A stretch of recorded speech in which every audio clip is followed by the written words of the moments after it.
Good night, teacher. Today I'm going to talk about space travels. In the past, all the people walk or use very practical transportation methods. But today, or in many years, can be possible travel to the space. It will be possible that in a few years that will happen. Obviously, paying a lot of money. We are going to know the space. We are going to be on the moon and we are going to play with the gravity.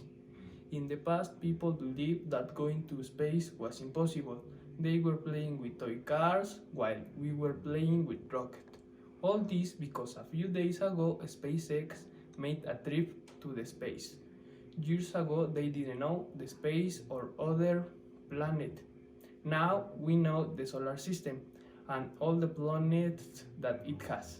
Yuri Gagarin was the first person to travel to the space, and Vostok was the first rocket to reach the space.